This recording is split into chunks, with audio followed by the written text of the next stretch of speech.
no Evangelho de Marcos, capítulo 1, e nós vamos dar continuidade à série expositiva neste Evangelho, Evangelho de Marcos, capítulo 1, nós vamos ler hoje 2 versículos do capítulo 1, o versículo 14 e o versículo 15. Marcos, capítulo 1, versículos 14 e 15.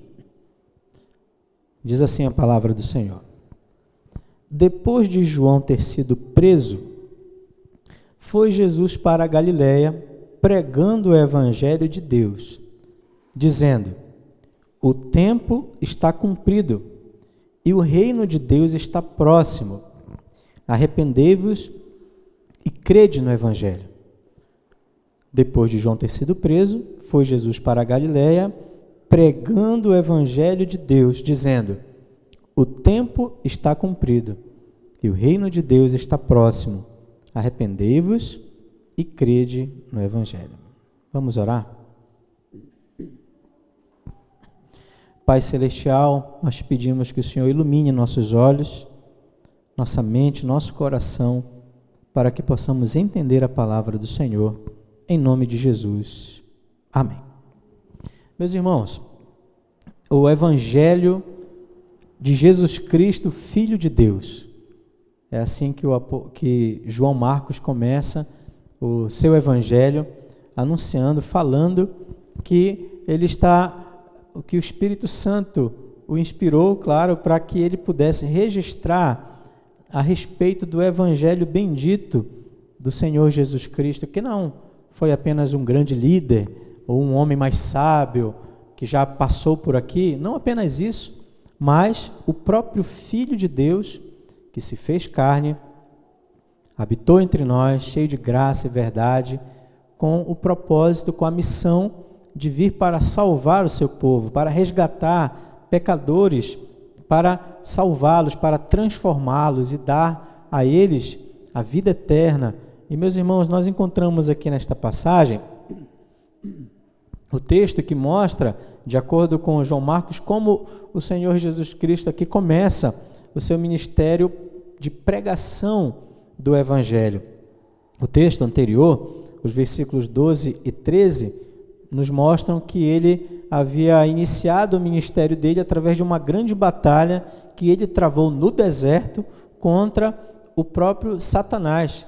A palavra Satanás significa adversário, contra aquele que é o adversário de Deus e da igreja, o adversário do Senhor Jesus Cristo. E o texto nos mostra que durante 40 dias o Senhor Jesus ficou ali no deserto, ele havia sido levado para lá pelo próprio Espírito Santo e foi tentado por Satanás, mas nós sabemos que o diabo não conseguiu a vitória sobre o Filho de Deus. E o Senhor Jesus Cristo então resistiu, venceu, amarrou o valente e agora começa o seu ministério vencendo esse primeiro combate com o diabo e agora avança, depois de João ter sido preso, para a Galiléia, como diz o versículo 14, fazendo o quê?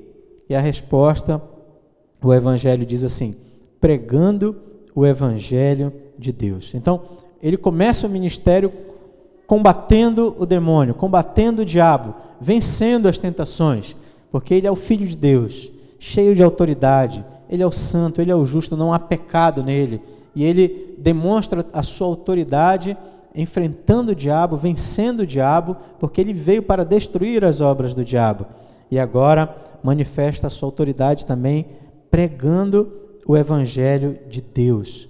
Não há outro conteúdo em seus lábios, não há nada mais importante na sua missão do que anunciar o Evangelho de Deus. Veja, o Evangelho, a palavra Evangelho, ela significa boas novas, boas notícias, né? Então, o Senhor Jesus anuncia o Evangelho, as boas notícias de Deus.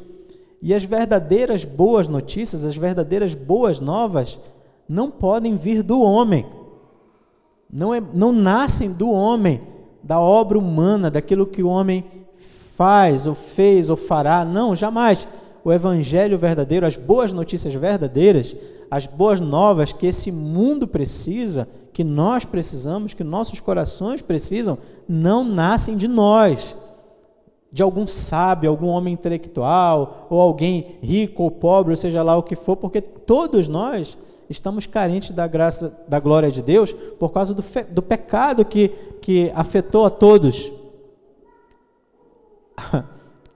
As boas novas que nós precisamos, que a humanidade precisa, vem de Deus.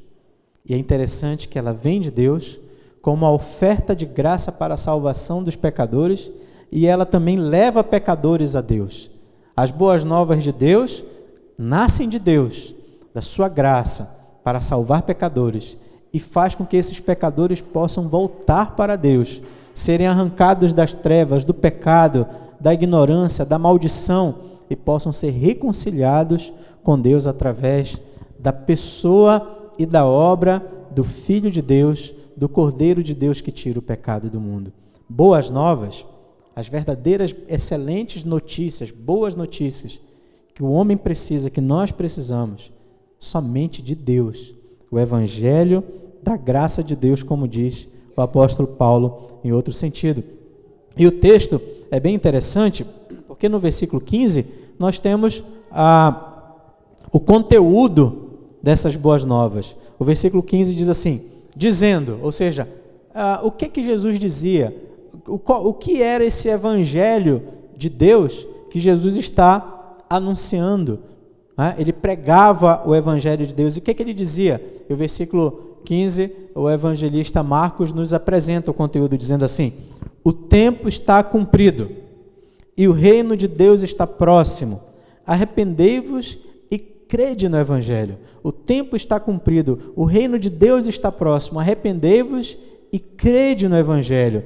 Nós vamos focar um pouco mais nas duas expressões finais, arrependimento e fé. Arrependei-vos e crede no evangelho. Por exemplo, quando nós pensamos aqui sobre a questão do tempo e do reino de Deus, nós também teríamos muita coisa para pensar e meditar. Eu vou ser bem breve nesses dois aspectos e vou focar a minha atenção mais nessa questão da conversão, que fala de arrependimento e fé. Por exemplo, vamos pensar sobre a questão do tempo estar cumprido. Lembrem-se, meus irmãos, que a vinda do Filho de Deus, o versículo 2 diz que foi conforme está escrito. Então, a vinda do Filho de Deus a este mundo para salvar pecadores foi conforme as profecias, conforme os planos graciosos de Deus, eternos. Não foi nada acidental, aleatório, o acaso, não, nada a ver. Tudo determinado, dirigido pelo Senhor da história, que enviou o seu Filho e levantou profetas para anunciar a vinda gloriosa do servo de Deus, daquele que viria para nos salvar. Então, o Senhor Jesus está dizendo assim, o tempo chegou, o tempo está cumprido, como foi prometido, e o tempo perfeito, o apóstolo Paulo vai usar a expressão, chegando à plenitude do tempo, veio o Filho de Deus, nascido de mulher, nascido sob a lei, para nos resgatar, para nos dar adoção de filhos, e o tempo está cumprido, o tempo perfeito chegou, e o reino de Deus está próximo. E aqui é uma coisa curiosa, porque quando nós olhamos para as Escrituras, nós percebemos que em muitos lugares é afirmado o reinado absoluto de Deus sobre tudo e sobre toda a criação. Nós estudamos Daniel há poucos dias, e nós vimos que Daniel é enfático em dizer que o Senhor Deus reina. Ele reina na história dos homens, por exemplo. Ele reina sobre toda a criação.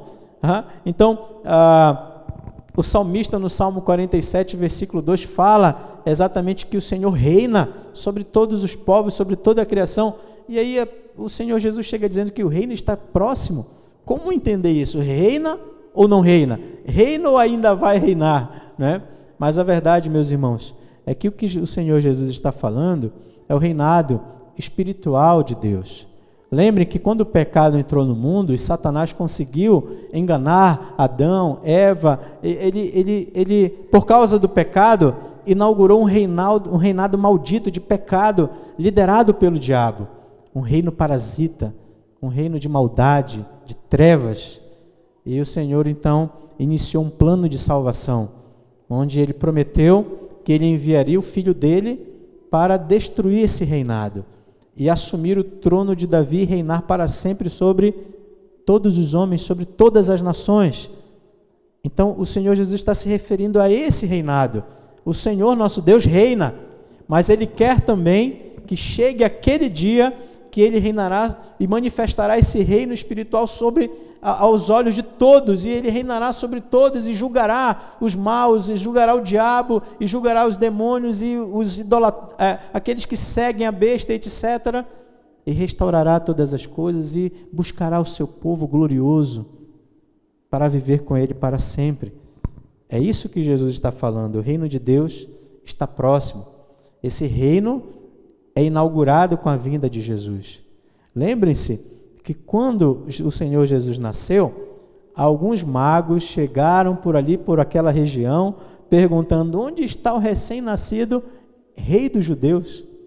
Então, esse reinado é inaugurado quando Jesus vem, e Ele avança através da igreja, porque o reino de Deus está em nós.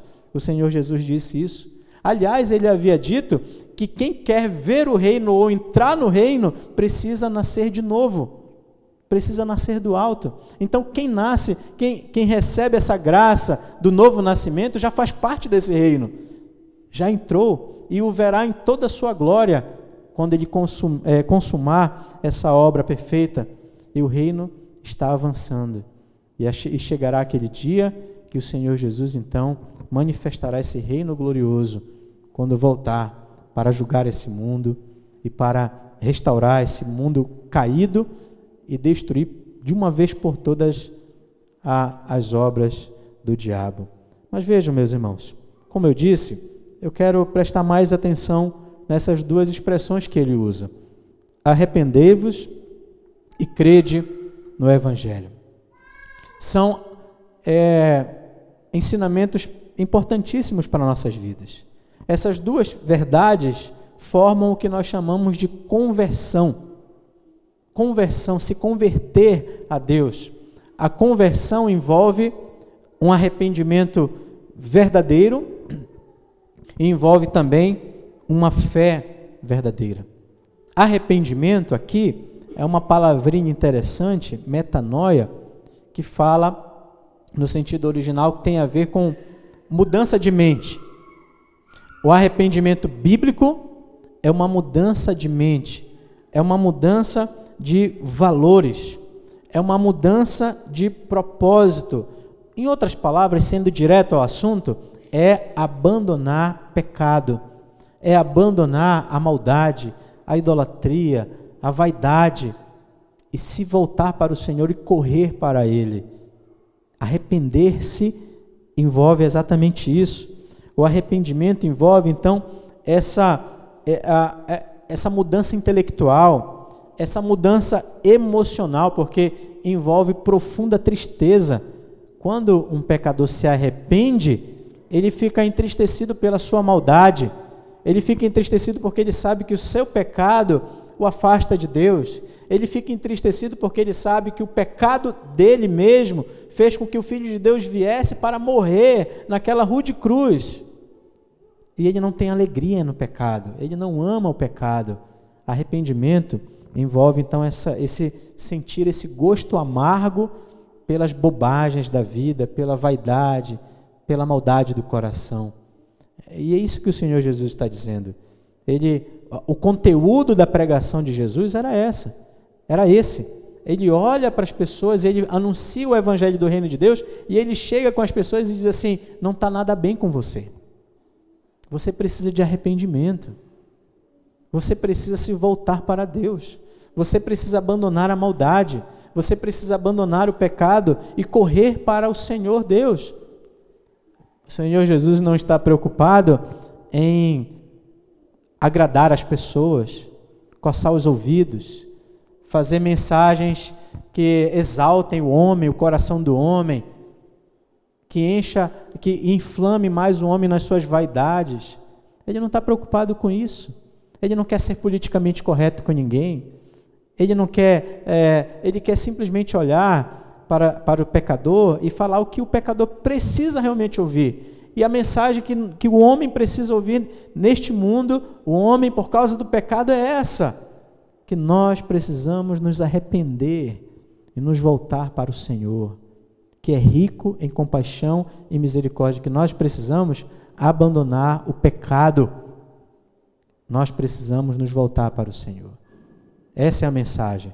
A mensagem é: se vocês continuarem no sentido que vocês estão caminhando e indo, vocês serão destruídos. Vocês precisam se voltar para o Senhor. Vocês precisam se arrepender desse estilo de vida, de idolatria, de maldade, de pecado, de bobagem, e se voltar para o Criador, para aquele que pode salvar, restaurar, perdoar, abençoar. É impressionante isso. A mensagem é essa. Tem um texto no livro de Isaías, eu vou ler para vocês. É um dos textos que eu mais gosto na Bíblia. É muito lindo. Veja, Isaías capítulo 55, eu vou ler para vocês. Versículos 6 e 7 diz assim: buscai o Senhor enquanto se pode achar, invocai-o enquanto está perto. Deixe o perverso o seu caminho, o iníquo os seus pensamentos.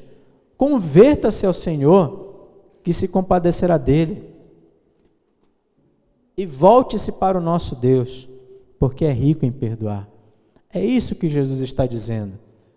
A mesma mensagem que Noé pregou nos seus dias, a mesma mensagem que os profetas pregaram, anunciando Israel, chamando Israel ao arrependimento, a que abandonasse a iniquidade, o pecado, a perversidade, e se voltassem para um Deus que é rico em perdoar, que é cheio de misericórdia e que acolhe o coração quebrantado e que perdoa e que sara e que restaura. Essa é a mensagem que os profetas pregaram, que Cristo pregou, que os apóstolos também vão pregar depois. Pedro, naquele famosíssimo sermão que ele pregou no Pentecoste, perguntaram: e agora, irmão, o que faremos? Ele disse: vocês devem se arrepender para que os seus pecados sejam perdoados.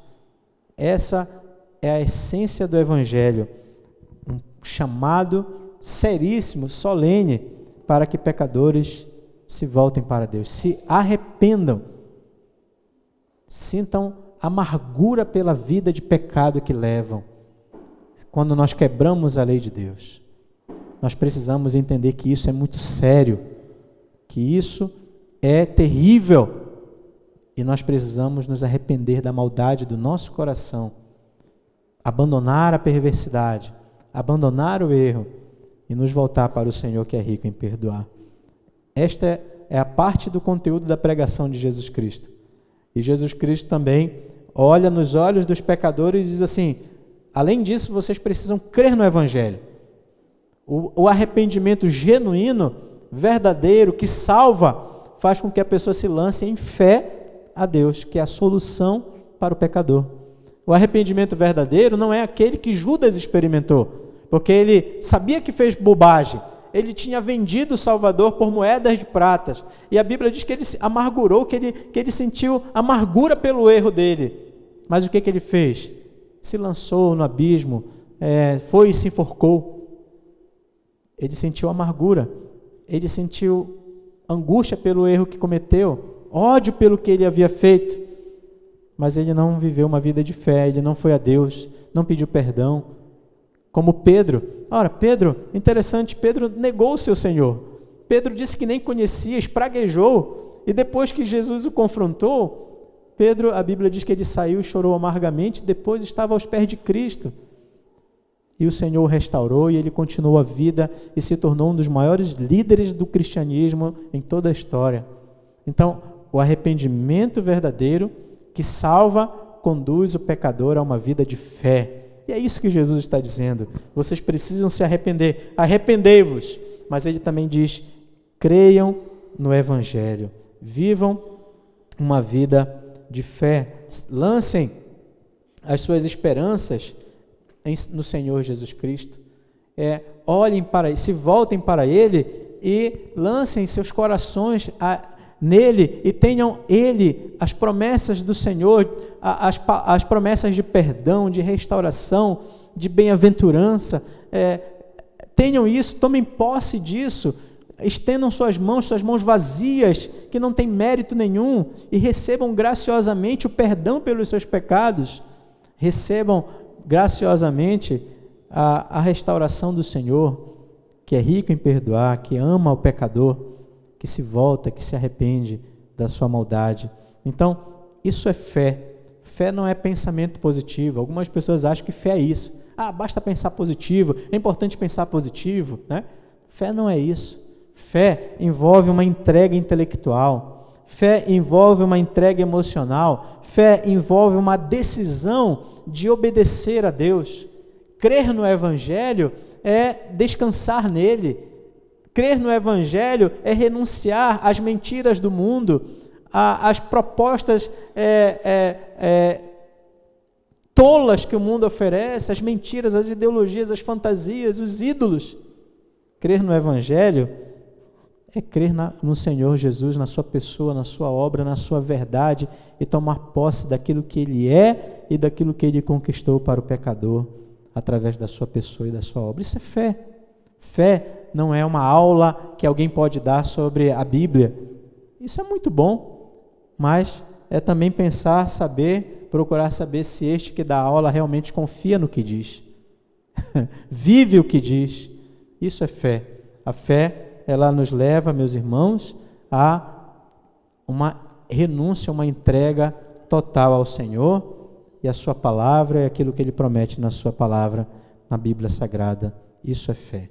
Então, esse é o chamado do Senhor Jesus. Esse é o conteúdo do Evangelho. Eu quero encerrar fazendo vocês pensar em algumas coisas. Muita gente diz, estamos pregando o Evangelho, estamos anunciando o Evangelho, mas examine esse anúncio, essa proclamação. Será que essa proclamação fala do reino de Deus? Ou do reino dos homens? Será que essa proclamação fala de arrependimento? Será que essa proclamação está olhando nos olhos dos pecadores e chamando-os ao arrependimento? Está dizendo para eles se arrependam das suas maldades. Vocês estão longe de Deus. Vocês caminham o caminho largo. Se voltem enquanto há tempo.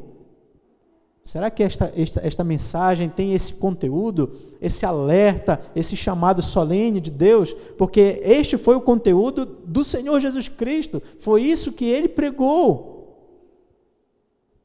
Será que essa suposta evangelização fala da importância da vida de fé? Fala que o justo vive pela fé? Fala que fé são mãos vazias estendidas ao Senhor, tomando posse daquilo que Ele é, daquilo que Ele conquistou, e descansando nele, e tendo Ele como maior tesouro?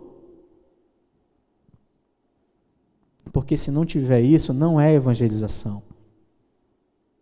Pode ter brincadeiras, pode ter boas ideologias, pode ter psicologia, pode ter um monte de coisa, política, mas se não tiver isso aqui, não é evangelização. Não é. E o nosso chamado é para evangelizar. E evangelização é chamar pessoas ao arrependimento e desafiá-los a viver pela fé.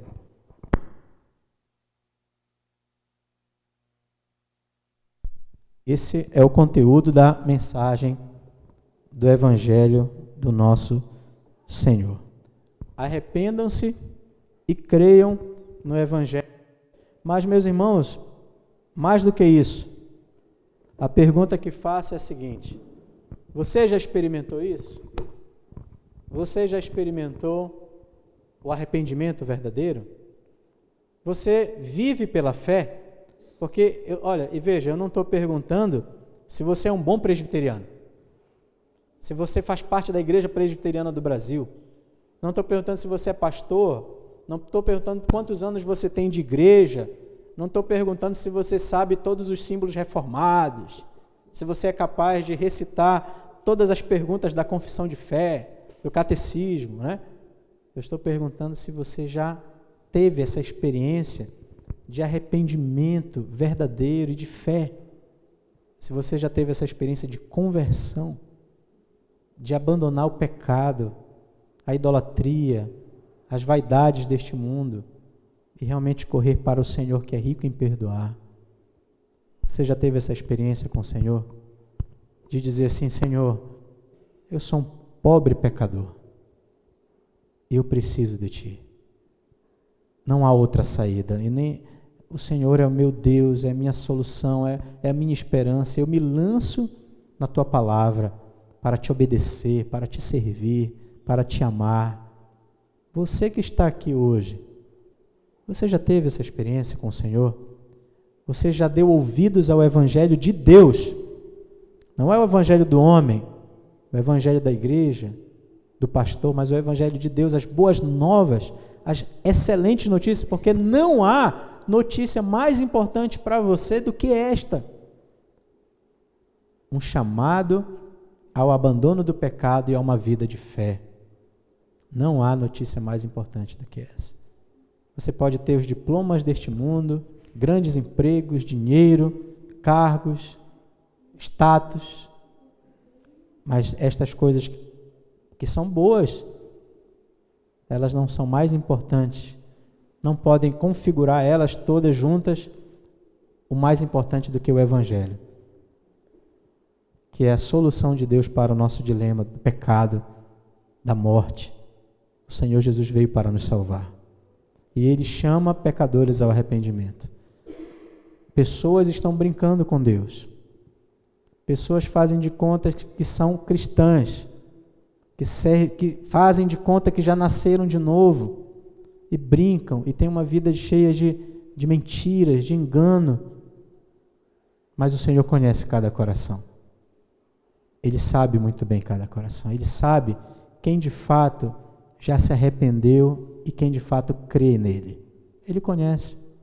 E o nosso desafio do Evangelho, e nós não podemos abandonar a tradição dos grandes pregadores ao longo dos séculos que pregaram exatamente isso. Pregaram a justiça, o Evangelho, a palavra de Deus. E nós, mesmo que essa mensagem não encha a igreja, mesmo que esta mensagem não atraia multidões, mas nós não podemos negociar isso. E nós precisamos meditar nisso seriamente. Nós que aqui estamos, somos realmente crentes em Cristo Jesus? Nascemos de novo? Nos arrependemos dos nossos pecados? Vivemos pela fé, cremos nele, o amamos, o recebemos como Salvador, como aquele que é a nossa verdadeira esperança. Isso é muito importante. Isso é o mais importante. Essa é a grande notícia. E por fim, você tem falado disso para as pessoas?